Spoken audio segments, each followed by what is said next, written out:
Assalamualaikum warahmatullahi wabarakatuh. Waalaikumsalam warahmatullahi Waalaikumsalam wabarakatuh. warahmatullahi wabarakatuh. Apa kabar teman-teman semua? Semoga sehat selalu ya. Baik, Pak. Alhamdulillah baik. Alhamdulillah baik, Pak. Alhamdulillah baik Pak. Baik, marilah kita awali perkuliahan kita pada pagi hari ini dengan bersama-sama mengucapkan lafaz basmalah. Bismillahirrahmanirrahim. Bismillahirrahmanirrahim. Pada pertemuan kedua ini, saya ingin membicarakan terkait dengan apa sih yang disebut sebagai kelompok sosial ya. Karena dalam komunikasi sosial, salah satu isu utama selain komunikasi, yang mana pasti kita sudah tahu semua ya, apa itu komunikasi. Kalau kalian lihat di modul saya, mungkin bagian pertama itu saya membicarakan terkait apa sih komunikasi, istilahnya seperti itu. Jadi banyak sekali pendapat ahli tentang komunikasi. Saya rasa kalau udah semester 6, komunikasi itu udah di luar kepala, istilahnya seperti itu. Komunikasi yang paling sederhana yang kita ketahui atau yang kita hafal biasanya adalah definisi komunikasi dari Harold de Lasswell ya biasanya. Harold de Lasswell mengatakan bahwa komunikasi itu adalah proses who says what, in which channel, with whom, with what effect. Artinya siapa mengatakan apa, melalui media apa, kepada siapa, dan efeknya apa. Itu mungkin komunikasi yang paling sederhana yang saya rasa kalian juga sudah pada hafal ya terkait dengan definisi komunikasi tersebut gitu. Banyak sebenarnya komunikasi, definisi komunikasi yang berbeda-beda. Artinya kalau komunikasi itu dipandang sebagai sebuah proses mekanis, nah itu seperti definisi yang dikemukakan oleh Lasswell tersebut. Artinya mekanis itu ya komunikasi itu bersifat satu arah, bersifat linier. Komunikasi itu kan ada 3 macam ya, ada komunikasi linier, ada komunikasi sirkuler, ada komunikasi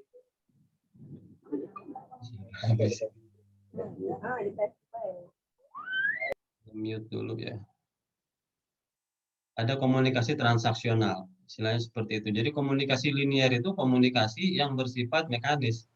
Ketika orang berbicara apa, kepada siapa, udah itu aja, efeknya apa. Artinya komunikasi dipandang sebagai komunikasi yang bersifat satu arah, one way communication atau kita sering sebut hal seperti itu ya.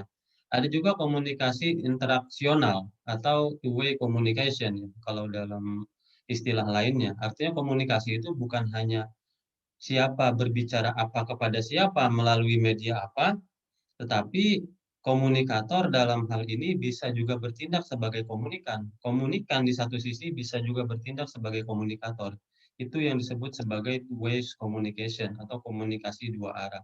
Di mana komunikasi bukan hanya berlangsung dari komunikator kepada komunikan, udah berhenti di situ, tetapi komunikan juga bisa bertindak sebagai komunikator. Itu disebut sebagai komunikasi yang interaksionisme, istilahnya seperti atau mungkin transaksional ya.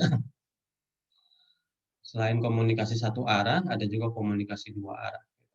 Nah, selain itu ada juga bahasan yang penting dalam komunikasi sosial ini, yaitu kita melihat apa sih sebenarnya kelompok sosial.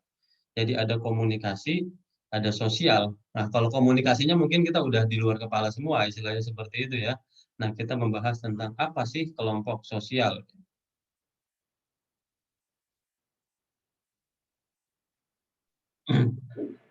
Pertanyaan pertama muncul ketika kita berbicara tentang kelompok sosial adalah sejak lahir sampai sekarang, kita tidak sadar bahwa kita telah dan sedang menjadi anggota kelompok sosial. Kalau kita bisa berhitung, mungkin kita tidak ada yang ya tahu kali mungkin ya, hafal betul sudah berapa kelompok sosial yang kita pernah jalani, istilahnya seperti itu. Dari mulai kita lahir, mungkin beranjak ke playgroup gitu ya, kita masuk playgroup, di situ juga ada terbentuk sebuah kelompok sosial playgroup, di mana kita kalau misal ikut playgroup juga menjadi bagian dari kelompok sosial tersebut.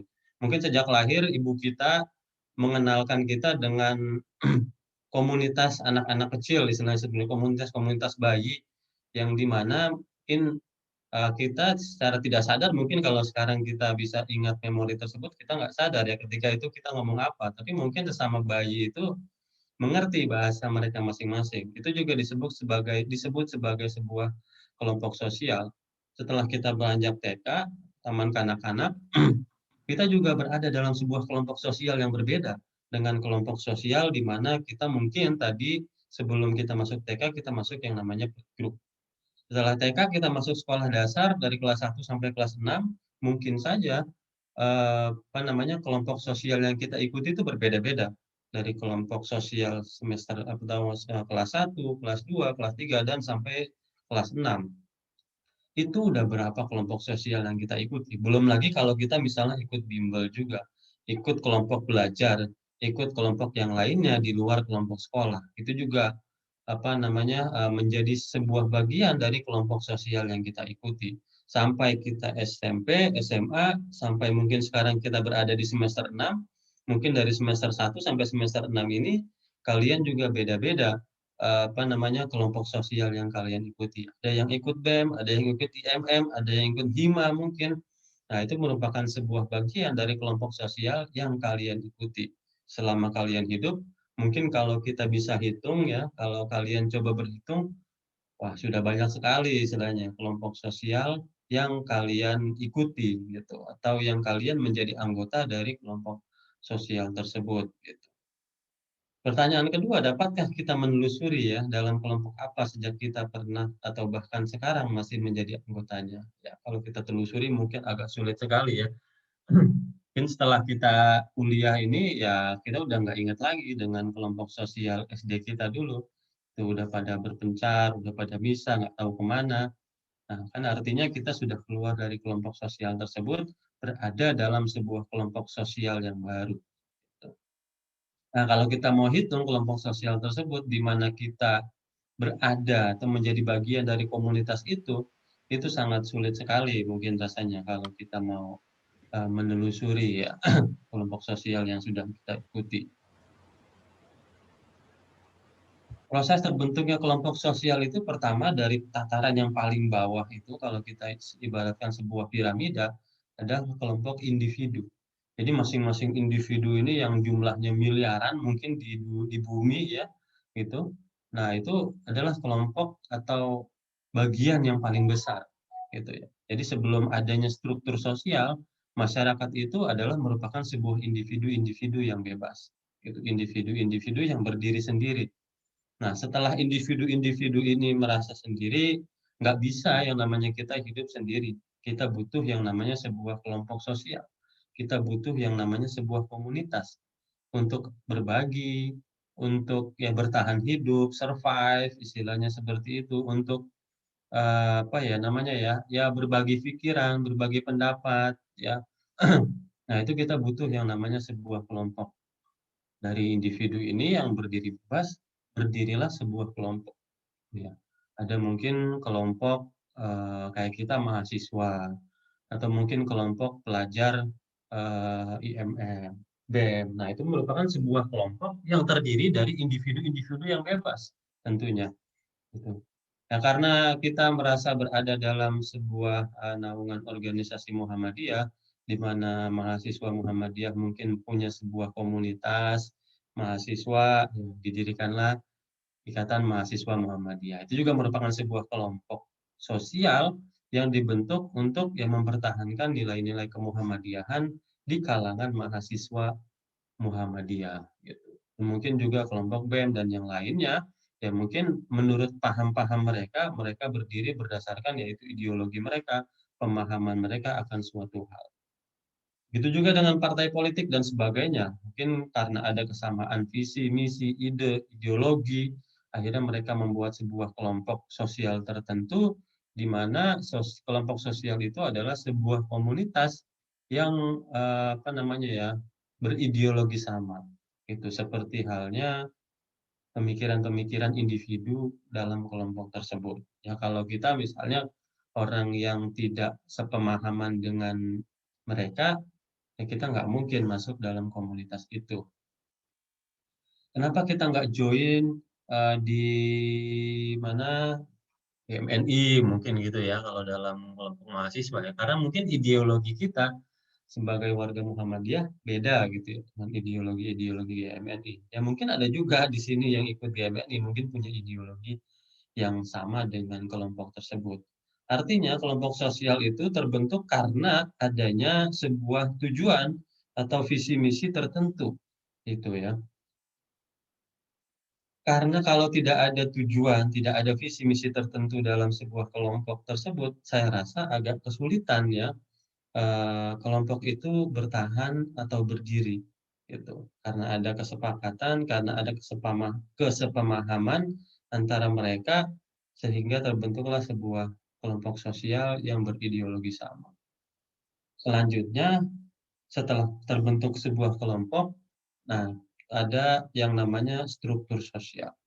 Jadi kelompok ini mungkin ya berdasarkan ideologi mereka sendiri-sendiri. Tapi kalau sudah meningkat ke struktur sosial, nah ini ada aturan, ada rule yang harus mereka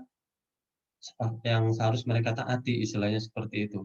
Kalau mereka tidak menaati rule tersebut, tidak menaati aturan tersebut, ya mereka dapat punishment dari kelompok itu, dari struktur sosial yang mereka bentuk, gitu ya. Contohnya struktur sosial, ya misalnya sekarang kita berada dalam sebuah naungan NKRI ya, Negara Kesatuan Republik Indonesia, di mana NKRI itu kan punya undang-undang yang harus ditaati oleh semua warga negara Indonesia.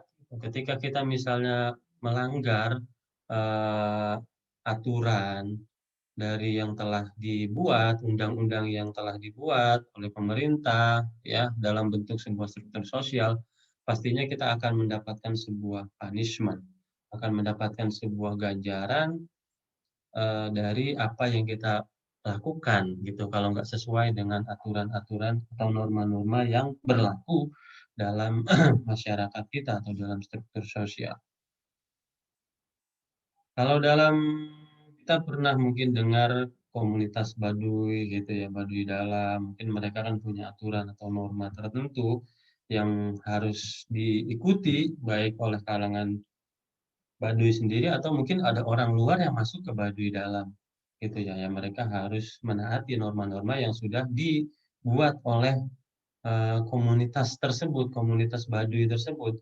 Jikalau kita misalnya sebagai tamu datang ke sana bertamu gitu ya ke Baduy Dalam, terus kita nggak menaati norma-norma yang sudah dibuat oleh masyarakat di sana, ya kita juga pasti akan dapat yang namanya punishment gitu ya dari kelompok tersebut. Begitupun dengan yang tadi saya bilang dengan Indonesia gitu itu merupakan sebuah uh, struktur sosial yang dibuat dan disepakati oleh seluruh masyarakat Indonesia bahwa ya ketika kita berbuat kesalahan ya kita juga pasti ada yang namanya hukuman ya gitu. Seperti kita juga di kampus ini ya, di kelas ini juga kita punya rule gitu ya, punya aturan tertentu. Misalnya kalau kita nggak masuk selama 3 kali atau 4 kali nggak masuk dalam sebuah kelas, ya kita akan dapat hukuman gitu ya, punishment berupa misalnya nggak bisa ikut ujian akhir semester gitu ya. Kalau kita nggak mengerjakan ujian gitu ya, kita juga pasti akan mendapat punishment yaitu berupa nilai kita yang jelek gitu ya. Harusnya kita dapat A, mungkin kita cuma dapat C atau mungkin kita nggak lulus karena ada sebuah aturan yang sudah ditentukan ya kalau kamu mau lulus kamu harus ikut ujian UTS, UAS, ngerjain tugas, masuk gitu ya. Kalau ada satu hal yang dilanggar ya kalian akan mendapat hukuman dari konsekuensi apa yang kalian lakukan. Itulah disebut sebagai sebuah struktur sosial. Jadi masyarakat itu terdiri pertama dari individu, meningkat ke kelompok. Nah, yang paling atas dari piramida terbentuknya masyarakat adalah struktur sosial. Di mana dalam struktur sosial ada yang namanya rule, ada aturan. Kalau kita mengerjakan sesuatu, kalau itu salah, nggak sesuai dengan rule, ya kita dapat punishment.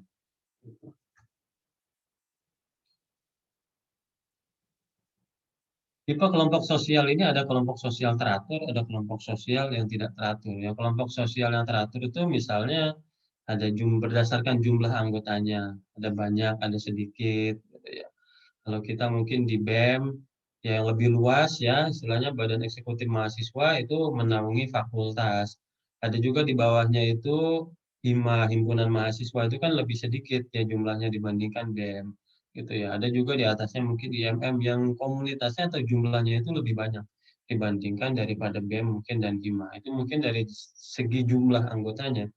Ada juga dari wilayahnya, ya kelompok sosial itu berdasarkan tingkat wilayah. Ada wilayah RT, kota, ada negara, itu kan berdasarkan wilayahnya. Kalau RT mungkin skupnya kecil ya, berapa kepala keluarga itu bisa membentuk sebuah RT, rukun tetangga. Nah, mungkin meningkat lagi berapa RT, berapa RW, berapa kelurahan menjadi sebuah kota. Nah, kumpulan kota itu menjadi sebuah negara. Itu kan berdasarkan wilayah. Ya, kalau kecil ya mungkin skupnya RT. Agak besar dikit mungkin kelurahan. Besaran dikit agak kota gitu ya. Lebih besar lagi yaitu negara gitu.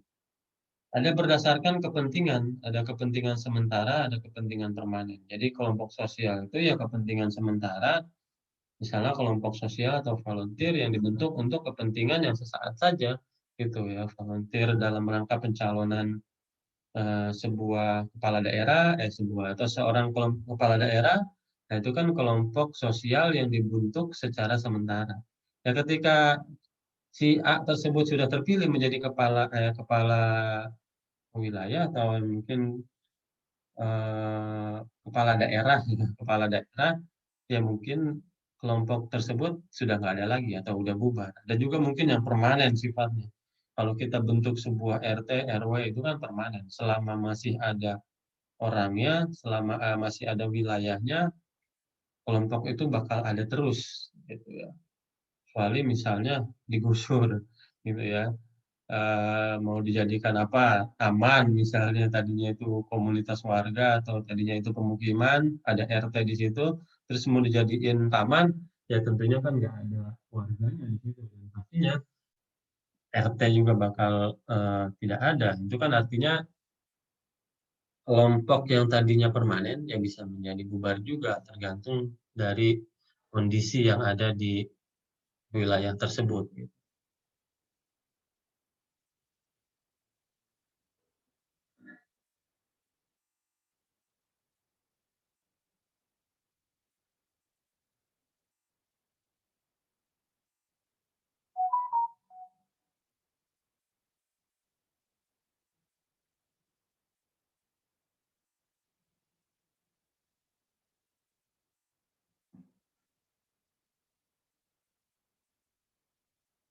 Kelompok sosial tidak teratur.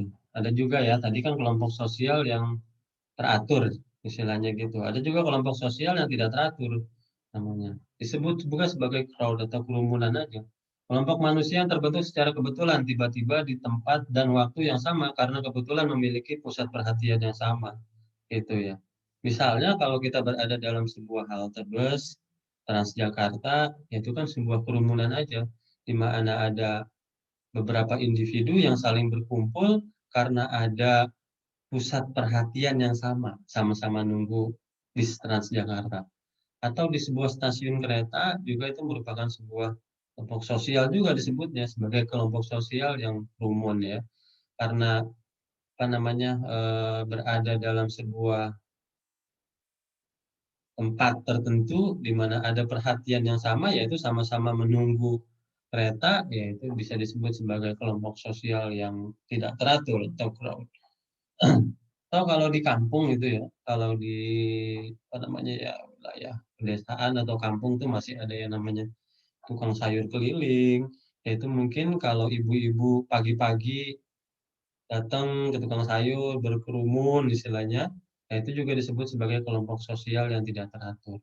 Karena ketika ada tukang sayur aja mereka semua kumpul di situ. Nanti kalau tukang sayur udah nggak ada juga atau ketika sudah selesai belanja ya udah mereka pada apa namanya memisahkan diri masing-masing itu karena kelompok sosial yang terbentuk bukan kelompok sosial permanen tapi kelompok sosial yang hanya sifatnya tidak teratur atau kerumunan saja atau crowd.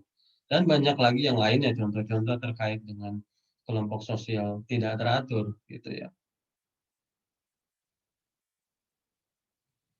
Di samping itu juga ada yang namanya lembaga sosial atau peranata sosial. Kumpulan aturan yang mengatur dan membatasi bagaimana interaksi dan proses sosial di dalam masyarakat seharusnya berlangsung. Contohnya ada norma, ada adat istiadat.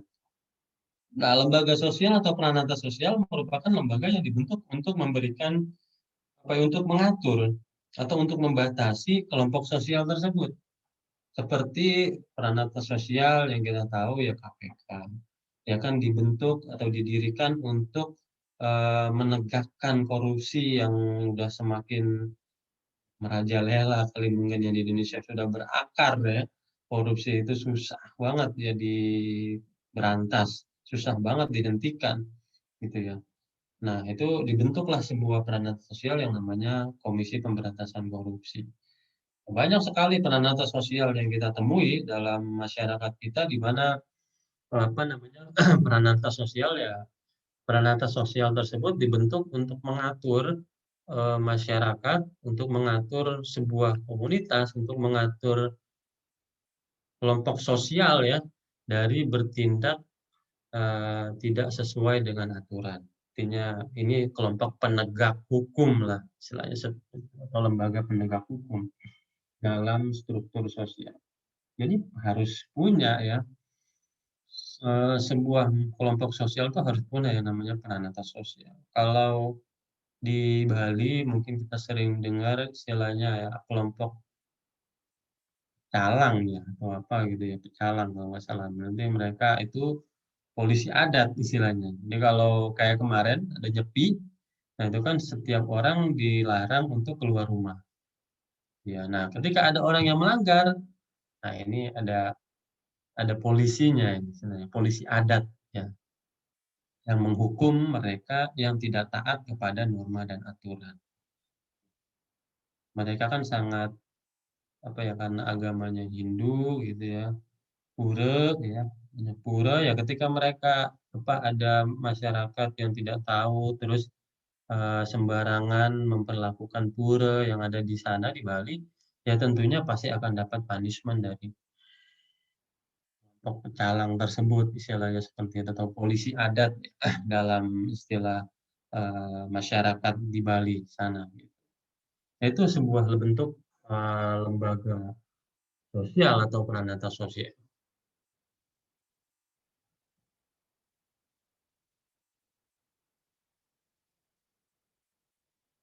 Ada juga kita menyebut istilah stratifikasi sosial. Gitu ya. Stratifikasi sosial itu mengelompokkan masyarakat sosial ke dalam beberapa kelompok. Kayak misalnya kita sering pada level mana sih kita sekarang masyarakat kelas menengah, kelas atas atau kelas bawah. Nah itu kan secara apa ya istilahnya gitu ya secara tidak langsung kita tuh sudah dikelompokkan berdasarkan ya penghasilan, berdasarkan pekerjaan yang kita lakukan, berdasarkan mungkin pemikiran kita gitu ya. Kita sering sebut kelompok masyarakat bawah, jadi mungkin untuk mengukur ekonomi ya, tingkat ekonomi, yaitu biasanya terdiri dari kelompok pekerja kasar, ada buruh gitu ya. Nah ini orang-orang yang mungkin penghasilan ekonominya itu berada di level bawah UMR, mungkin gitu ya, mungkin. Karena penghasilan mereka di bawah UMR, ya mereka tergolong masyarakat bawah. Nah ketika penghasilannya itu udah di atas UMR sedikit, nah itu kelompok tingkat ekonomi menengah, pedagang, wira swasta, pekerja, itu disebut sebagai kelompok menengah. Ya, ekonomi ya, untuk memudahkan pemerintah dalam itu mensejahterakan masyarakatnya, maka dibuatlah beberapa kelompok stratifikasi sosial ini, itu.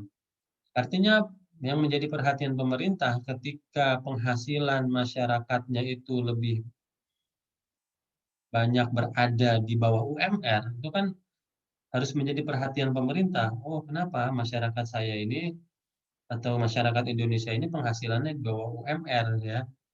Mungkin karena mereka kerjanya itu tadi, pendidikannya kah gitu yang berada di SMA ke bawah gitu ya. Artinya kan pemerintah harus berusaha bagaimana meningkatkan penghasilan masyarakat Indonesia agar ya minimal berada di level tengah. Ada juga level atas. Kalau level atas ini kelompok elit ya dalam masyarakat. Biasanya ini pemilik modal. Sangat sedikit sekali jumlahnya ya di Indonesia. Yang paling banyak itu mungkin kelompok menengah ke bawah. Kita sebutnya seperti itu. Kelompok pemodal itu mungkin jumlahnya nggak ada 1% kali ya di Indonesia ini. Itu stratifikasi sosial. Untuk memudahkan pemerintah, maka dibuatlah sebuah struktur sosial, sebuah golongan-golongan dalam masyarakat. Tujuannya untuk memudahkan pemerintah dalam mensejahterakan masyarakat Indonesia. Ini kelompok atau stratifikasi atau tingkatan sosial. Kalau mobilitas sosial itu juga istilahnya, ini istilah-istilah dalam kelompok sosial. Mobilitas sosial adalah pergerakan dari kelas sosial tertentu ke kelas sosial yang lain. Contohnya kalau kita bergerak dari bawah ke atas itu social climbing, kalau dari dari atas ke bawah itu social sinking. Social climbing misalnya sekarang si A ya seorang petani punya anak seorang dokter. Artinya kan kehidupan di keluarga tersebut yang tadinya mungkin seorang petani, orang yang hidupnya biasa-biasa aja gitu, mungkin berada dalam level menengah ke bawah, nah ketika punya anak dokter, sukses gitu ya, banyak prakteknya dokter tersebut gitu ya di Jakarta atau di kota-kota besar, akhirnya kan kehidupan mereka meningkat. Kehidupan mereka, mengalami peningkatan ya, mengalami kemajuan, itu disebut sebagai social climbing. Di mana kelompok masyarakat sosial yang tadinya berada di bawah, dalam kondisi tertentu bisa naik ke atas ya karena beberapa faktor ya. Tadi misalnya punya anak yang dokter, atau mungkin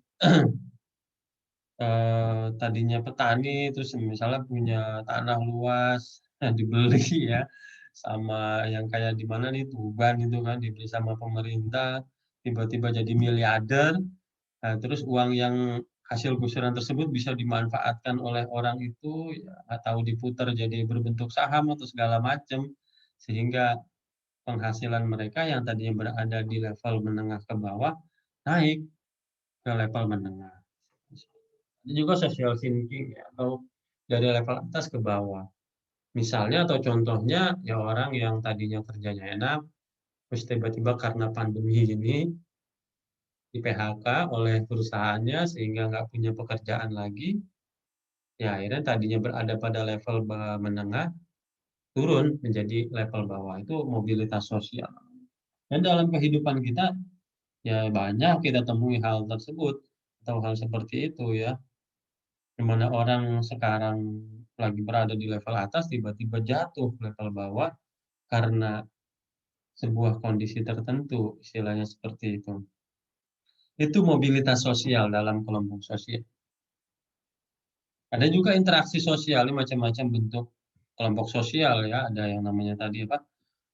Pranata sosial, ada yang tadi kelompok sosial teratur tidak teratur, ada mobilitas sosial, ada interaksi sosial. Hubungan sosial yang dinamis menyangkut hubungan antara individu, antar kelompok individu maupun individu dengan kelompok.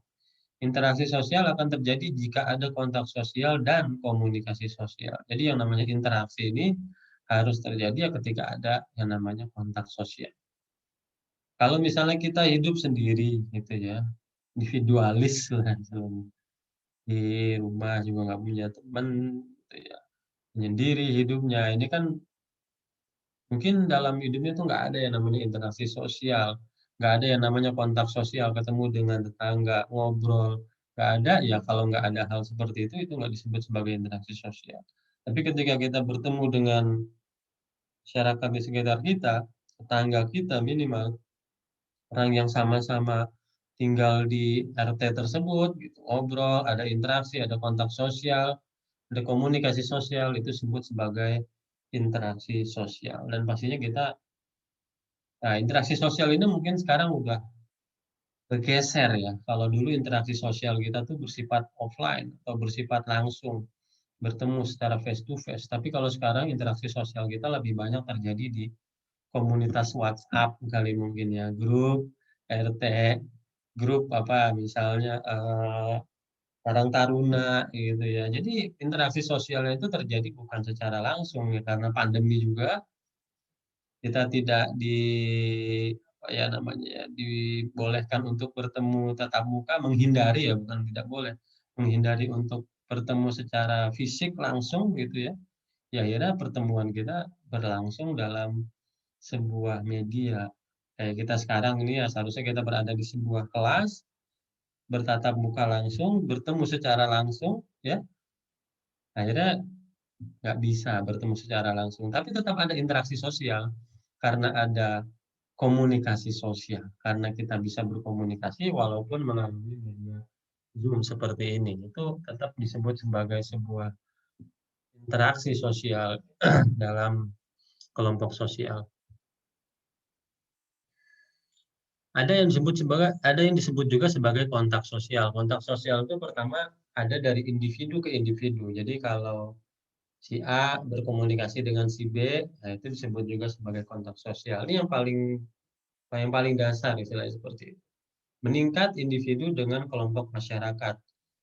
Yang tadinya kita misalnya dengan tetangga saja, itu kan berarti kan individu dengan individu, yang meningkat lagi ke komunitas yang lebih besar, mungkin RT. Dia individu dengan kelompok masyarakat RT. Ada komunikasi sosial, ada kontak sosial antara si individu ini dengan komunitas RT, orang yang bukan hanya tetangganya tapi juga berjarak mungkin agak jauh rumahnya, ada komunikasi, itu juga disebut sebagai kontak sosial. Selanjutnya ada kelompok masyarakat dalam satu komunitas, gitu ya. Itu juga disebut sebagai kontak sosial. Jadi kontak sosial bukan hanya individu-individu, ada juga kelompok masyarakat dalam sebuah komunitas. Misalnya sebuah kelompok masyarakat apa namanya ya, Minang gitu ya. Kelompok masyarakat Minang yang berada di Jakarta, ada kelompok masyarakat Minang di Jawa Barat, ada kelompok masyarakat Minang di Jawa Tengah, mungkin bertemu dalam sebuah komunitas tertentu yang masyarakat Minang di perantauan. Misalnya seperti itu. Jadi kan kelompok masyarakat dalam sebuah komunitas. Itu ada kelompok masyarakat Minang A, B, C bertemu dalam sebuah komunitas yaitu kelompok masyarakat Minang. Gitu. Ada juga misalnya individu dengan masyarakat dunia dalam pergaulan internasional ya seperti kita di PBB gitu ya. Itu juga merupakan sebuah bentuk komunikasi atau kontak sosial. Individu kelompok dalam dunia internasional yang disebutkan dan terus-menerus. Ya, misalnya dalam sebuah komunitas masyarakat internasional ASEAN, ASEAN gitu ya, Asia dan apa namanya dunia atau global. Itu juga disebut sebagai kontak sosial dalam kelompok sosial. Jadi kalau kita ditanya kontak sosial itu bentuknya apa saja? Ya ada individu, individu dengan kelompok, kelompok dalam komunitas, individu dengan masyarakat internasional, individu atau kelompok dalam dunia internasional yang terjadi secara simultan dan terus-menerus. Artinya nggak sekali, nggak dua kali, tapi secara terus-menerus. Kayak misalnya kita bagian dari G20 ya, G20 itu negara-negara maju ya, istilahnya seperti itu. Indonesia menjadi bagian G20 itu kan komunitas internasional yang berlangsung secara simultan dan terus-menerus, nggak hanya sesekali ketemunya. Kecuali kita dalam sebuah forum internasional, seminar internasional, yaitu mungkin kontak sosial yang terjadi antara kita sebagai individu dengan kelompok atau komunitas internasional, tapi secara sesaat saja istilahnya gitu, nggak secara apa namanya permanen gitu. Lalu apa itu komunikasi? Ya komunikasi yang tadi saya sudah bilang, yang paling dasar sekali menurut Laswell. Komunikasi itu dilakukan oleh seorang A terhadap informasi, sikap, dan perilaku seseorang atau B, orang lain, komunikan ya, dalam bentuk pengetahuan, pembicaraan, perilaku atau sikap serta perasaan, sehingga orang tersebut memutuskan untuk berinteraksi atau bereaksi terhadap apa yang diterima sesuai dengan pengalamannya. Jadi ketika komunikasi dalam komunikasi sosial ya bukan hanya siapa mengatakan apa kepada siapa, tetapi juga diartikan komunikasi dalam komunikasi sosial seseorang, komunikator itu apa namanya, memaknai informasi, sikap dan perilaku seseorang atau komunikan orang B gitu. Sehingga orang tersebut memutuskan untuk bereaksi terhadap apa yang diterima sesuai dengan pengalamannya. Jadinya ada informasi, ada sikap, ada perilaku. Ya bukan hanya menyampaikan informasi saja, bukan hanya menyampaikan pesan saja, tetapi ada sikap dan perilaku juga gitu yang dipertukarkan dari satu orang ke orang lain. Itu adalah komunikasi dalam komunikasi sosial. Perasaan ya, perilaku, sikap semuanya dipertukarkan dalam sebuah bentuk komunikasi. Itu disebut sebagai komunikasi sosial. Kalau Laswell kan sangat sederhana sekali ya. Seseorang mengatakan apa kepada siapa, medianya apa, dan efeknya apa. Hanya itu aja istilahnya gitu. Jadi nggak ada yang lain kalau menurut Laswell. Tapi komunikasi dalam komunikasi sosial lebih kepada bagaimana kita mempertukarkan informasi, sikap, dan juga perilaku kepada orang lain dalam bentuk pengetahuan, pembicaraan, dan perilaku atau sikap serta perasaan itu.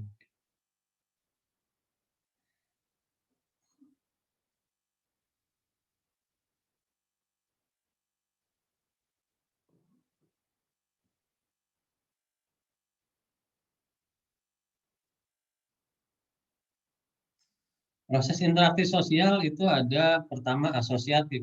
Ya. Proses interaksi sosial yang pertama proses yang terjadi saling pengertian dan kerjasama timbal balik antara orang per orang atau kelompok satu dengan yang lainnya, di mana proses ini menghasilkan tujuan-tujuan bersama. Ada dua jenis proses asosiatif, yaitu kerjasama dan akomodasi.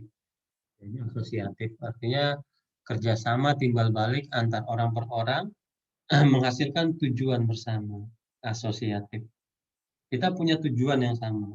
Misalnya kalau kita mendirikan IMM, BEM itu kan ada tujuan bersama yang ingin kita capai selama 1 tahun ke depan, gitu ya. Nah, tujuan bersama tersebut itu berhasil atau enggak. Nah, itu tergantung proses komunikasinya. Kalau proses interaksi sosialnya atau komunikasinya ini asosiatif, ya artinya ada tujuan yang ingin kita capai bersama dan tujuan tersebut bisa tercapai, istilahnya seperti itu. Ada dua jenis ya asosiatif, ada yang namanya kerjasama, ada yang namanya akomodasi. Ini proses interaksi sosial yang asosiatif. Kerjasama itu banyak macamnya ya, ada gotong royong, ada bargaining, ya, cooptation, ya, ada koalisi, ada joint venture ya, kerjasama pada organisasi komersil biasanya disebut sebagai joint venture. Ini asosiatif, bentuk-bentuk asosiatif. Jadi gotong royong, bargaining, ada cooptation, ada koalisi, ada joint venture, itu merupakan bentuk dari komunikasi atau proses sosial yang asosiatif.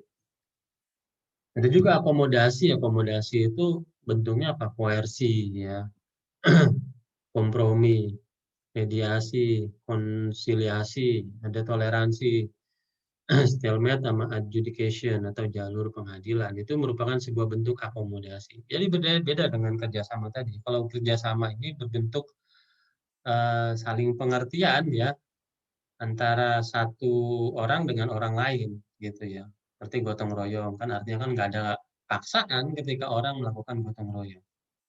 Secara sukarela melakukan hal ini secara bersama-sama, itu merupakan sebuah bentuk kerjasama. Tapi kalau akomodasi ini lebih kepada bagaimana kesepakatan bersama ini bisa dicapai dengan cara-cara tertentu, gitu ya. Mungkin bukan dengan kesadaran pribadi saja, tapi juga bisa terjadi dengan adanya paksaan, gitu ya, dengan adanya jalur pengadilan, supaya orang bisa merasa terakomodasi, gitu ya, terwakili istilahnya gitu ya, atau ternaungi keinginannya, gitu. Bukan hanya karena kesadaran pribadi untuk melakukan sesuatu hal tersebut, istilahnya seperti itu. Itu bentuk akomodasi dalam proses interaksi sosial. Ada juga asimilasi namanya. Terdapat kelompok-kelompok dalam kebudayaan yang berbeda biasanya. Ada individu dalam kelompok yang berinteraksi dengan intensitas dalam waktu yang cukup lama. Munculnya kebudayaan baru yang berbeda dengan budaya awalnya. Asimilasi itu namanya. Jadi ada berbagai macam budaya-budaya yang bertemu sehingga membentuk sebuah komunitas, sebuah budaya baru dari pertemuan berbagai macam budaya tersebut. Istilahnya seperti itu. Contohnya apa ya misalnya? Contohnya ya kalau kita tinggal di Jakarta itu kan merupakan sebuah masyarakat yang bukan hanya dari Betawi saja, tapi juga banyak masyarakat dari kebudayaan-kebudayaan yang berbeda bertemu dalam sebuah apa namanya ya ruang lingkup masyarakat Jakarta ya Jakarta gitu bertemu dalam sebuah wilayah Jakarta sehingga tercipta sebuah kebudayaan baru. Mungkin kebudayaan baru di Jakarta itu masyarakat modernis gitu. Itu kan sebuah bentuk masyarakat yang terjadi ya karena proses asimilasi dari berbagai macam kebudayaan yang berbeda gitu ya. Itu terbentuknya sebuah kebudayaan baru karena persatuan istilahnya gitu karena adanya pertemuan berbagai latar belakang kebudayaan yang berbeda-beda gitu itu asimilasi disebutnya. Ada juga yang terakhir adalah proses disosiatif ya, proses komunikasi sosial itu. Ada juga proses disosiatif ini persaingan, kontroversi dan juga konflik. Kalau asosiatif itu kan bagaimana masing-masing orang tuh bisa bekerja sama, mempunyai visi tertentu ya mempunyai visi tertentu tujuan yang ingin dicapai secara bersama-sama itu asosiatif. Kalau disosiatif ini lebih kepada persaingan.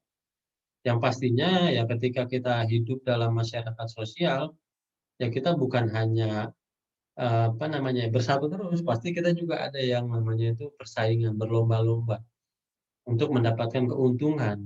Ya, misalnya kalau kita dalam eh, kantor gitu itu kan pastinya kan kita berlomba-lomba untuk melakukan sesuatu yang terbaik agar misalnya kalau sekarang kita menjadi staff ya minimal 2 sampai 3 tahun ke depan kita naik levelnya lah bukan hanya staff. Itu kan ada sebuah perlombaan, ada sebuah persaingan antara individu di sebuah kantor untuk mendapatkan sebuah keuntungan tertentu.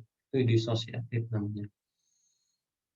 Dan juga kontroversi, pastinya setiap kita ketika ada dalam sebuah masyarakat sosial, dalam sebuah kelompok sosial, nggak hanya bisa bersatu terus, pasti ada yang namanya kontroversi, ada yang namanya pertentangan, ada yang namanya konflik. Karena kita hidup, beda-beda pemikiran, beda-beda pandangan, pastinya kan nggak bisa bersama sama terus istilahnya seperti itu. Nggak bisa punya tujuan yang sama terus. Terkadang kita berbeda. Terkadang kita pasti berkonflik dengan seseorang atau dalam komunitas. Ya itu hal yang wajar dalam apa namanya proses komunikasi sosial. Sampai di sini ada pertanyaan dulu mungkin.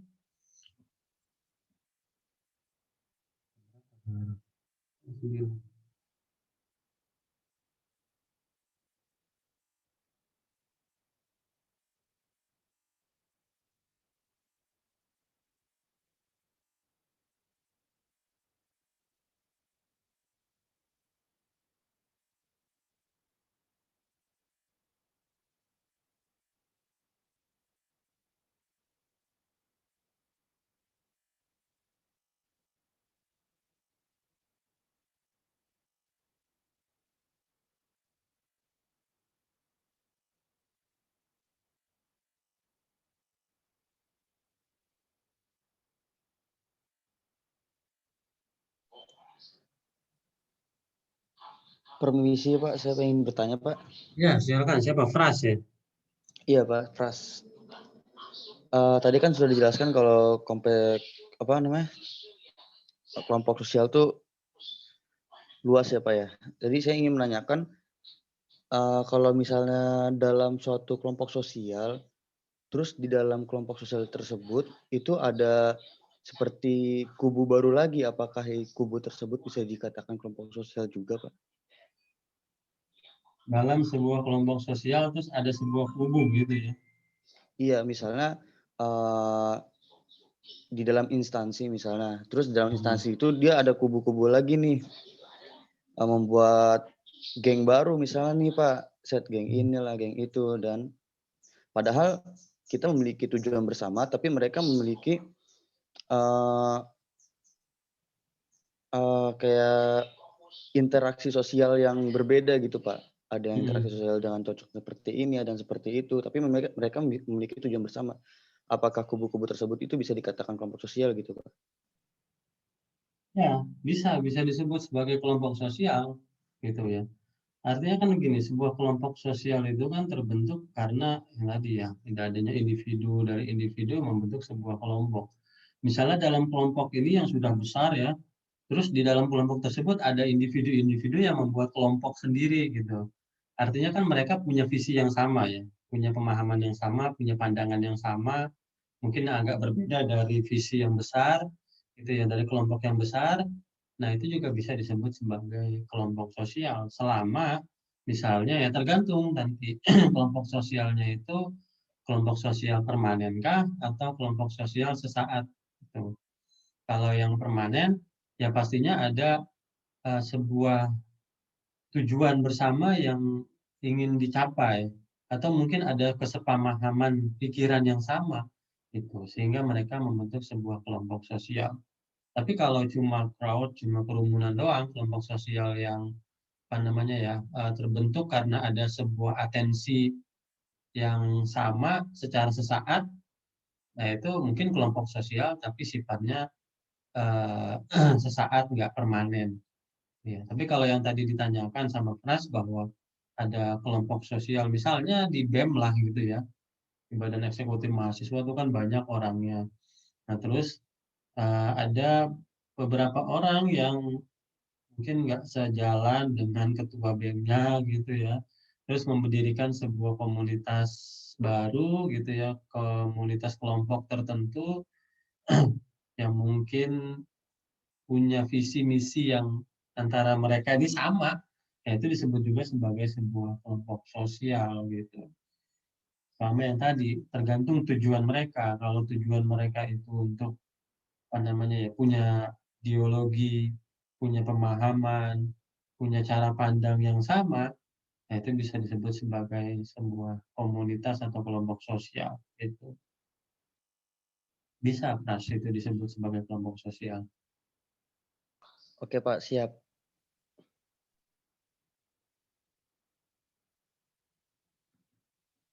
Nah, dalam kelompok sosial kan tadi yang sudah kita pelajari, ada namanya akomodasi, asosiatif sama disosiatif. Ya, tergantung kelompok sosial ini tujuannya asosiatif atau disosiatif. Tapi juga dalam interaksi sosial juga bisa bersifat disosiatif. Kita nggak selamanya bisa bekerja sama, kita nggak selamanya bisa akur gitu ya, tapi juga dalam sebuah kondisi tertentu kita adanya ya terkadang ada clash gitu ya, ada yang namanya eh, saling apa ya berlomba-lomba istilahnya seperti itu. Tapi kalau dalam bahasa Muhammadiyah itu apa ya? Berlomba-lomba dalam kebaikan, ya istilahnya seperti itu ya.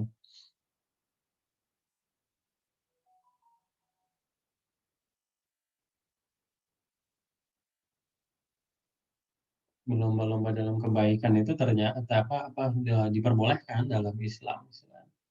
Berlomba-lomba dalam kebaikan. Jadi ya kadang-kadang kita nggak punya visi yang sama, tapi kita harus berlomba-lomba mendapatkan sesuatu yang lebih baik lagi.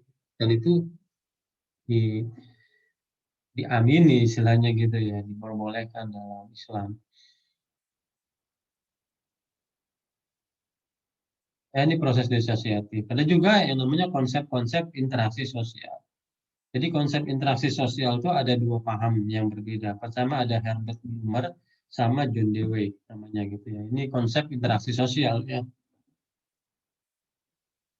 Kalau menurut Blumer itu konsep interaksi sosial itu proses interaksi dalam pembentukan arti oleh individu. Kalau menurut Dewey, manusia paling baik dipahami dalam kaitannya dengan lingkungan mereka. Jadi bedanya itu.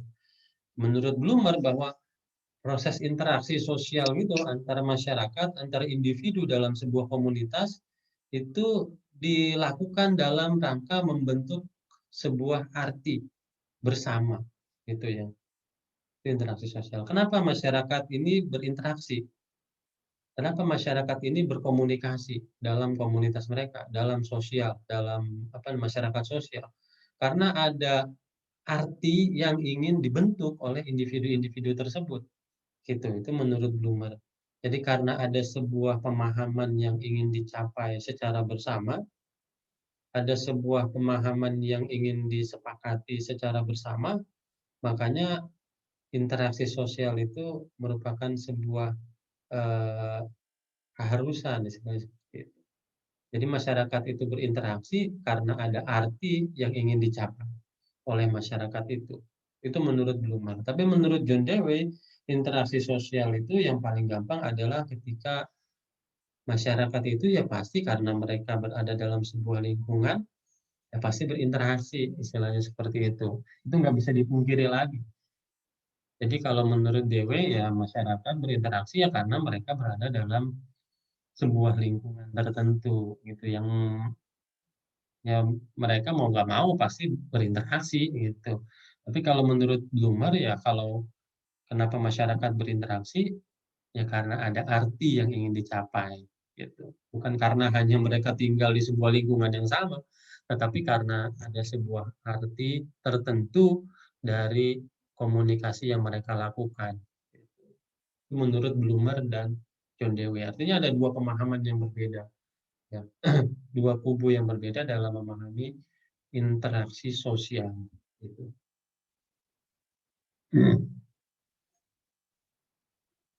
Ada juga dalam interaksi sosial itu kita sering dengar ya teori interaksionisme simbolik namanya atau simbolik interaksionisme. Manusia bertindak berdasarkan atas pemahamannya pada makna atas suatu hal. Ya, jadi yang namanya simbolik interaksionisme itu konsep dasarnya adalah karena manusia ini pasti bertindak berdasarkan pemahaman pada makna atas suatu hal. Jadi karena adanya proses pemahaman akan sesuatu itu butuh yang namanya interaksi, bukan hanya dipahami sendiri. Nah itu makanya masyarakat pasti berinteraksi, gitu. Nah pemahaman didapat dari interaksi. Jadi ketika kita nggak berinteraksi, kita nggak dapat tuh pemahaman itu. Itu menurut konsep interaksionisme simbolik ya. Gitu. Jadi kalau kita mau paham akan sebuah arti sesuatu, ya kita harus berinteraksi. Kalau kita nggak berinteraksi, kita nggak paham. Misalnya ya, ketika ada teman kita lagi sedih gitu ya, lagi murung, itu kan kita nggak paham. Ini orang ini sedih kenapa? Teman kita ini sedih kenapa sih? Apa sedih karena ditinggal pacar misalnya gitu ya? Sedih karena kehilangan dompet, kehilangan duit, atau kenapa? Nah, kalau kita mau paham kenapa orang itu sedih, ya kita harus interaksi dengan orang itu. Kita harus tanya, kenapa kamu kok sedih? Gitu. Jadi baru dijelasin sama dia, oh ya saya sedih, dompet saya hilang gitu ya, atau handphone saya hilang. Nah itu kan kita paham, oh ternyata dia sedih karena handphonenya hilang, gitu. Itu kan pemaknaan didapat karena adanya interaksi. Kalau kita nggak berinteraksi dengan orang itu, mungkin pemahaman kita salah terhadap sebuah sandi tertentu, terhadap sebuah kode tertentu. Makna yang diterima merupakan hasil dari interaksi. Jadi pemaknaan yang disepakati antara kedua orang yang melakukan komunikasi itu adalah sebuah hasil ya dari interaksi tersebut. Gitu. Jadi pemahamannya ini bukan hanya pemahaman dari satu pihak saja, tetapi pemahaman dari kedua belah pihak. Nah, karena ada interaksi, karena ada komunikasi, akhirnya pemahaman itu bisa disepahami, bisa disepakati. Itu pemahaman bersama. Makna atau konsep dari interaksionisme simbolik. Makna tidak bersifat statis, berubah sesuai pemaknaan individu dengan sesamanya atau interpretive proses. Jadi yang namanya pemahaman, yang namanya makna itu enggak bersifat ajak ya istilahnya ya, atau statis, begitu aja. Itu bisa berubah, tergantung dari pemaknaan sesama individu tersebut. Dari ketika ada ketika mereka melakukan interaksi, ketika mereka melakukan komunikasi, nah disitulah pemaknaan tersebut dibuat, pemaknaan tersebut disepakati, gitu. Jadi tidak statis, tidak ajak, tidak begitu aja gitu maknanya, tapi bisa berubah sesuai dengan interpretasi individu ketika melakukan komunikasi. Itu simbolik interaksionisme atau tadi yang disebut sebagai proses interaksi dalam pembentukan makna gitu. Jadi manusia menurut Blumer berinteraksi karena ada makna yang ingin dicapai. Karena ada makna yang ingin disepakati, makanya mereka melakukan interaksi, mereka melakukan komunikasi. Prinsip pokok interaksionisme simbolik yaitu ada things, social things, ada idea. Ya. Bahasa dan juga pemikiran. Ada ide, ya istilahnya gitu ya. Objek yang dipertukarkan, ada things, ada social things, ada. Jadi banyak sekali yang bisa dipertukarkan ya dalam interaksionisme simbolik gitu ya, bukan hanya bahasa, bukan hanya pemikiran, tapi juga ada idea gitu ya, ada ide yang bisa dipertukarkan. Itu menurut paham dari interaksionisme simbolik ya.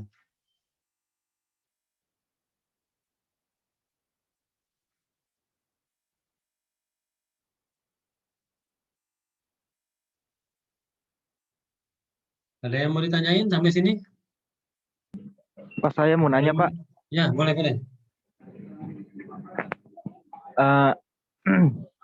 Saya mau nanya tentang pendapat Bapak mengenai interaksi sosial.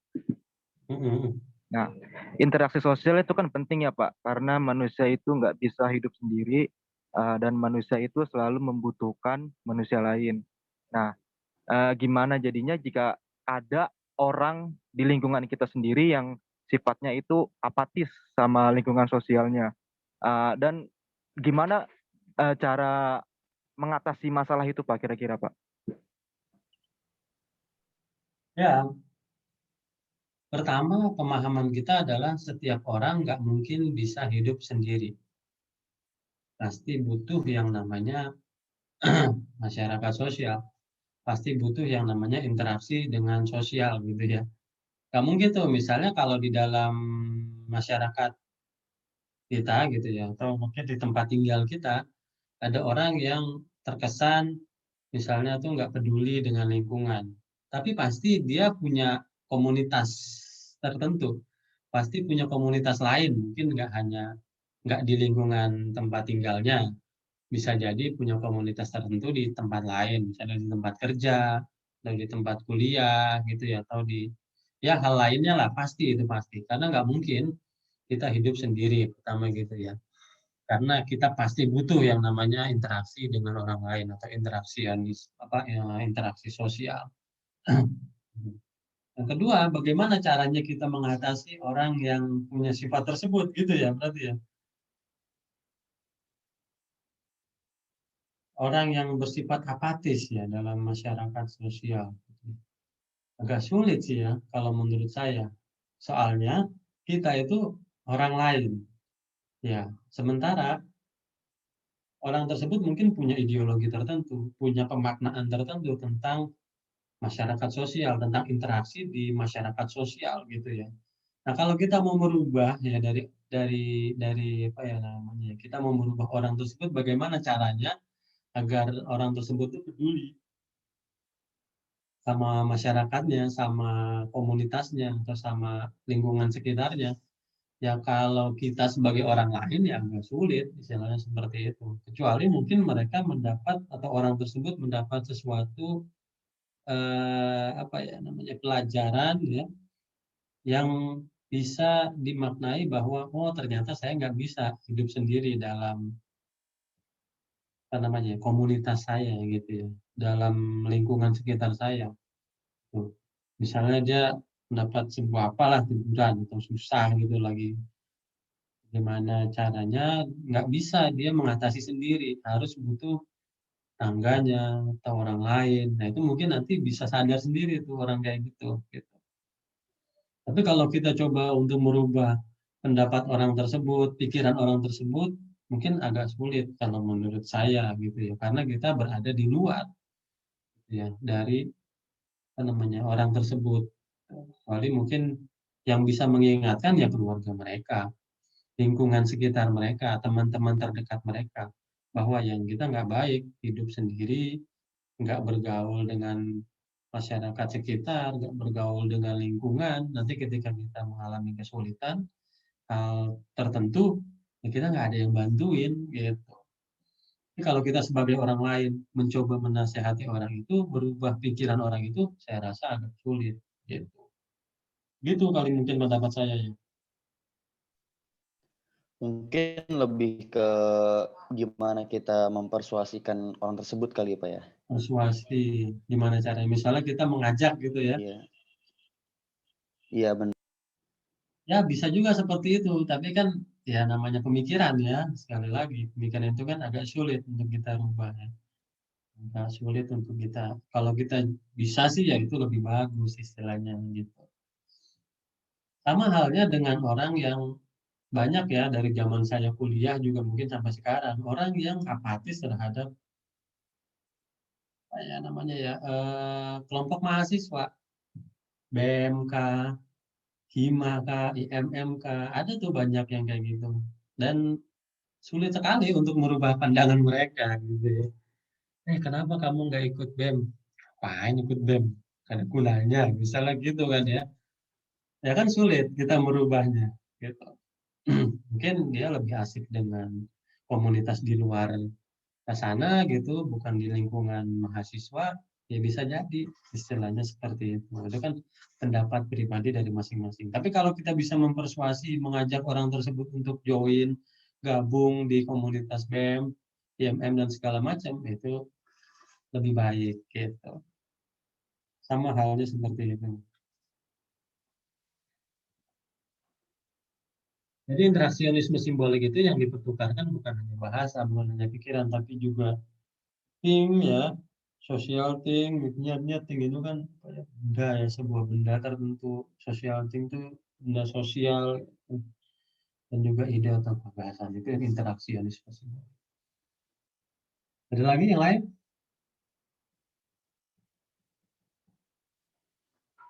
Oh iya bukunya ya, jangan lupa beli bukunya gini gimana, nggak ada bacaannya ya.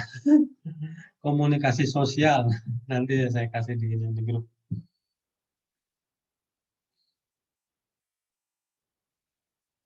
Yang terakhir atau yang selanjutnya adalah pokok pikiran Kenneth Burke. Ya, jadi menurut tadi kan Herbert Blumer ya, interaksionisme simbolik. Ada juga menurut Burke atau dramaturgi ya kita sebutnya. Jadi kalian kan udah belajar teori dramaturgi atau dramatisme.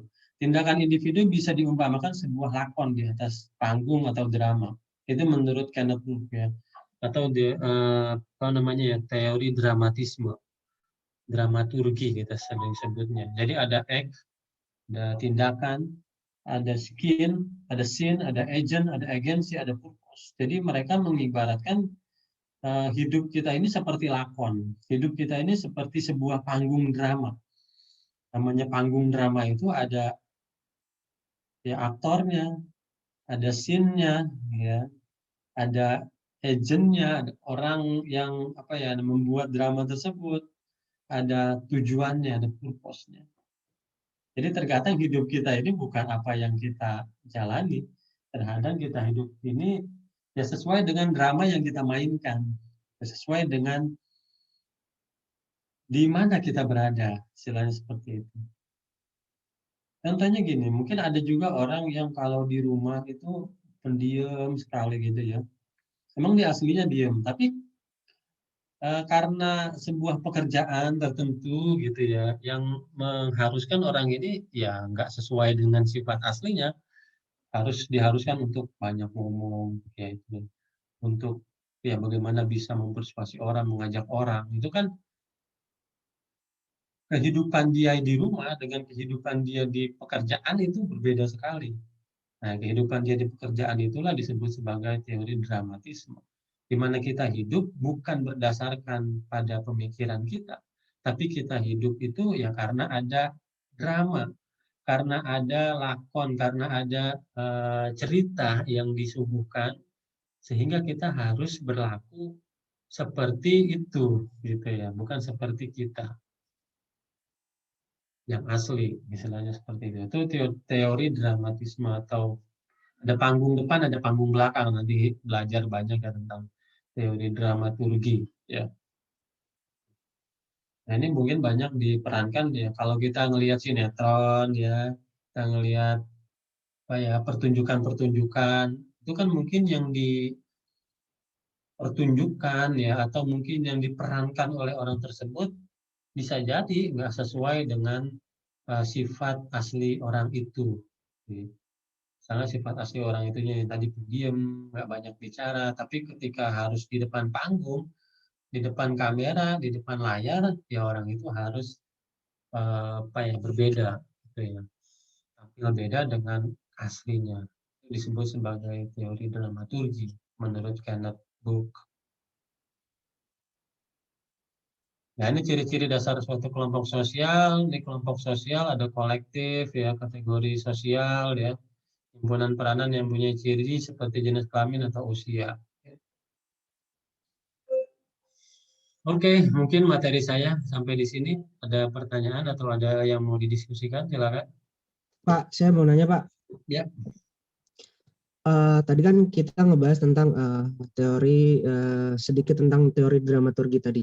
Terus tadi berhubungan dengan kelompok sosial. Seandainya tadi kan sebelumnya juga ada yang nanya kalau misalkan dalam suatu kelompok sosial terus ternyata dia punya kelompok sosial baru yang sebenarnya nggak yang ideologinya atau pandangannya itu tidak sejalan lah dengan kelompok sosial utamanya gitu. Nah, tapi seandainya kelompok sosial yang tidak sejalan ini, salah satu orang dari situ adalah misalkan juru bicaranya gitu. Seandainya misalkan ini amit-amit ya Pak ya, nauzubillah sebenarnya. Cuma seandainya misalkan saya masuk KPK nih, saya jadi juru bicaranya KPK, tapi sebenarnya saya tuh misalkan mau ngebelain orang yang korupsi gitu, misal contohnya.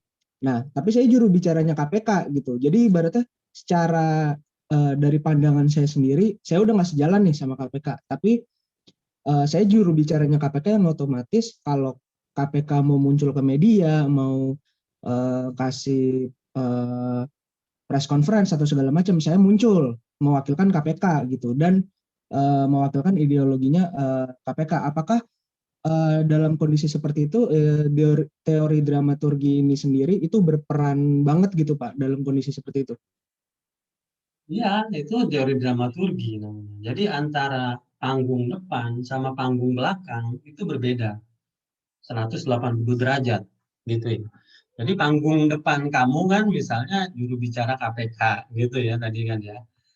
Yang dimana ketika menjadi juru bicara KPK pastinya kan harus kontra dengan orang yang korupsi. Tapi sementara di belakang kamu punya pandangan bahwa ya gimana caranya dia bisa meloloskan koruptor-koruptor, selainnya seperti itu. Itu kan panggung belakang namanya. Artinya menurut Kenneth Book bahwa apa yang ditunjukkan di panggung depan seseorang itu adalah sebuah cerita atau lakon ya yang dijalani yang berbeda dengan panggung belakang. Itu makanya ada teori dramaturgi. Sama misalnya kalau kita lihat apa ya, sorry ini mohon maaf, misalnya PSK gitu ya. PSK. Mungkin di keluarganya itu orang yang sangat baik kan banyak ya gitu ya yang setelah ditangkap sama KPK sama polisi keluarganya ini nggak tahu dia ini PSK istilahnya seperti itu. Di rumahnya itu orang yang dermawan, sering sodako, misalnya sering nyumbang gitu ya. Ternyata uang yang dihasilkan itu dari hasil ya itu tadi gitu ya PSK. Nah itu kan artinya ada panggung depan sama panggung belakang. Panggung belakang ini ketika si orang tersebut ini hidup di keluarganya. Orang nggak ada yang tahu kalau dia ini sebenarnya PSK itu ya, pekerja seks komersil misalnya seperti itu. Tapi ketika dia berperan sebagai PSK istilahnya seperti itu kan berbeda sekali. 180 derajat mungkin gitu ya perbedaannya. Nah, artinya ada sandiwara yang harus dijalankan oleh orang tersebut ketika bekerja gitu ya, yang berbeda dengan kehidupan mereka di keluarga. Tuh. Nah, banyak sekali kita juga mengalami itu ya. Saya misalnya kalau di rumah ya orangnya diem gitu ya, nggak banyak bicara. Tapi kan ketika saya menjadi dosen, ya mau nggak mau banyak berbicara, banyak memberikan pendapat gitu. Nah itu kan berbeda sekali. Artinya panggung depan saya dengan panggung belakang saya mungkin banyak berbeda. Nah itu disebut sebagai teori dramatisme. Tapi ada juga orang yang nggak memainkan teori dramatisme. Maksudnya ya antara panggung belakang sama panggung depan orang itu ya sama, gitu, nggak bertentangan. Artinya mereka menjalankan kehidupan sesuai dengan apa yang mereka pahami, mereka jalani selama ini di keluarga, di tempat kerja, ya sama orangnya seperti itu, gitu. Itu teori dramatisme Erlang ya. Nah, menurut saya banyak sekali contohnya teori dramatisme. Ini sepertinya Elang calon juru bicara pembela korupsi nih, Pak. Amit-amit ya Allah, sembarangan banget kalau Ya, ngomong. gitu. Dan banyak sekali teori dramatisme ini diteliti ya sebagai sebuah penelitian, banyak banget penelitiannya. Terutama yang tadi tentang PSK tadi gitu ya, artinya tahu komunitas apa ya banci gitu ya, transgender yang sering nongkrong di mana tuh di Kupin aku, Menteng Pak. gitu ya. Menteng ya. Gitu. Artinya mungkin di panggung belakang mereka ya mereka sebagai bapak gitu ya, mereka sebagai orang tua, mereka sebagai ya orang tua yang sayang sama anaknya, tapi ketika mereka harus bekerja ya itu harus meninggalkan ya eh, wujud asli mereka menjadi wujud asli yang baru gitu. Pak, tapi berarti teori dramatisme itu terhadap diri kita gitu ya. Itu lebih banyak dampak negatifnya atau positifnya? Karena kalau dari yang saya pahamin tuh kayak seakan-akan kita mempunyai dua peran yang berbeda dan itu kemungkinan besar mempengaruhi psikis, mental dan segala macam dari dalam diri kita, Pak. Dan menurut saya itu malah jadi suatu saat bakal jadi ancaman sendiri gitu loh buat diri kita sendiri karena akhirnya bisa jadi ya karena perbedaannya 180 derajat otomatis mungkin di depan benar di belakang salah atau sebaliknya gitu yang pada akhirnya kita malah jadi susah bedain mana benar mana salah gitu. Kalau positif atau negatif ya tergantung istilahnya gitu. Tapi kan banyak orang yang memang karena kebutuhan ya mereka harus bersifat seperti itu istilahnya. Kalau mereka nggak bersifat seperti itu, ya mereka mungkin nggak bisa hidup, itulah. Sama aja sama kalau kita mau nyoblos ya pemilihan gubernur, pemilihan wakil kepala daerah atau pemilihan wakil DPR, itu kan semua menggunakan teori dramatisme itu. Sama aja nanti ketika dipilih, ketika terpilih ya lupa lagi sama rakyat kan gitu ya. Artinya kan karena hal tersebut menyebabkan kita sebagai anak muda kali apatis terhadap politik. Ya karena itu tadi, karena anggota dewan kita tuh semua berperan sebagai orang yang dramaturgi semua, istilahnya seperti itu. Jadi itu dampak negatifnya. Tapi ada juga dampak positifnya. Ya misalnya, ya kalau saya sebagai orang yang pendiam di rumah, terus ketika saya bertugas untuk ngajar, terus saya diam gitu ya, nggak banyak bicara, ya itu kan negatif juga terhadap saya, istilahnya seperti itu. Bedanya seperti itu. Jadi terkadang kita harus melakoni hal tersebut karena memang tuntunan hidup kita itu ya tuntutan hidup kita untuk bersifat seperti itu gitu. Tapi kalau dampak negatif seperti yang tadi Elang ceritakan ya bahwa eh, ya kita apatis terhadap kita kalau ditanya ya gimana kalau misalnya kalian nanti suruh nyoblos di pemilu ya pasti rata-rata kita apatis karena anggota DPR yang kita pilih ya itu hanya ketika kampanye aja wah seakan-akan peduli sama rakyat tapi udah kepilih lupa sama kita istilahnya kan seperti itu. Itu dampak negatif dari teori dramatisme atau dramaturgi. Gitu.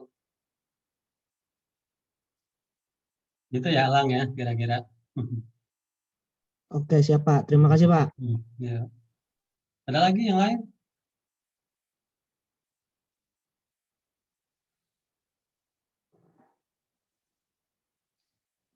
Pesan dulu berarti.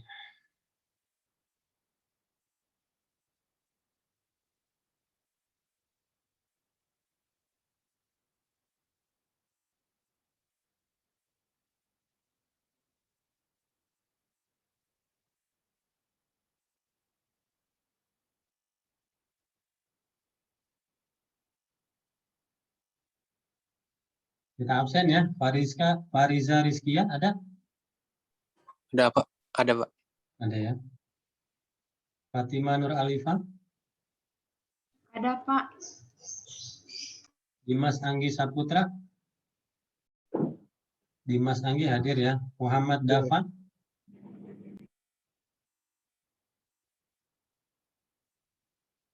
Dafa Ananta. Pak Ananta hadir Pak. Dwi Harnum Fitria.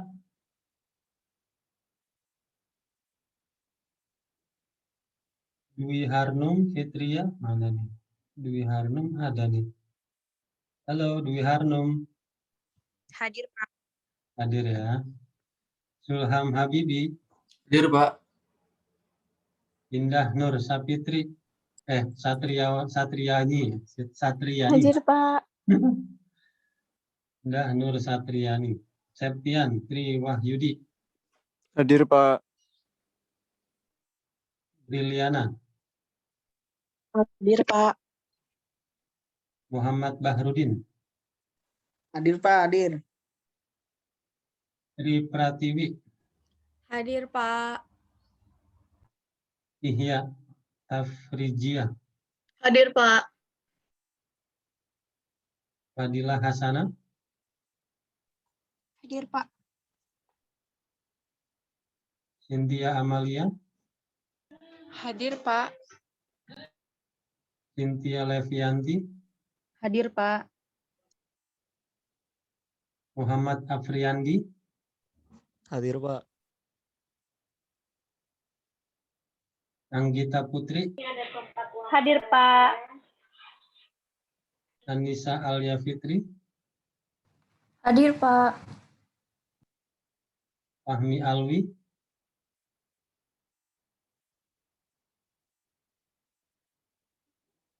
Fahmi Alwi. Mana Fahmi Alwi ini? Wah, nggak hadir nih. Nadilah Tri Kusmarini. Hadir, Pak. Azizah Musyafa. Hadir, Pak. Lisawati. Lisawati hadir, Pak. Elsa Hayati. Hadir, Pak. Pras tadi hadir ya. Pras Asari Lubis. Hadir Pak. Muhammad Hadir. Raflianwar Ramadan. Hadir Pak. Sauki Azra Abdullah. Muhammad Sauki.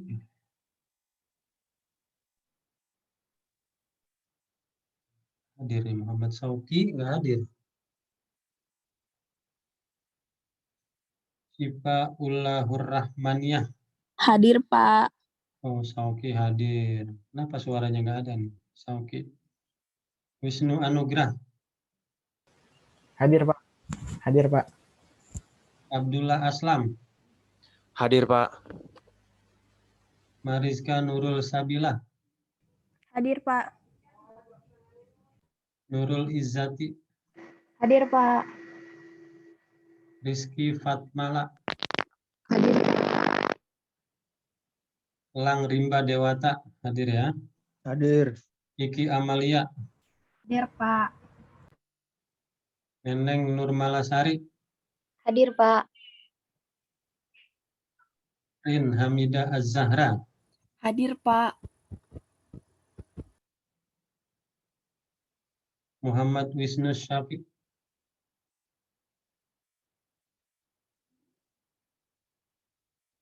Wisnu Syafiq mana nih Wisnu Syafiq nih?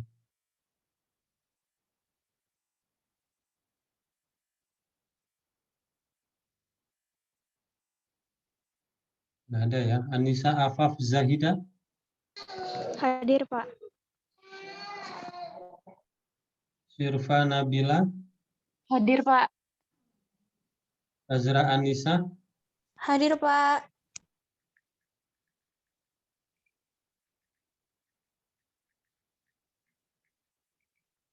Ada yang belum dipanggil?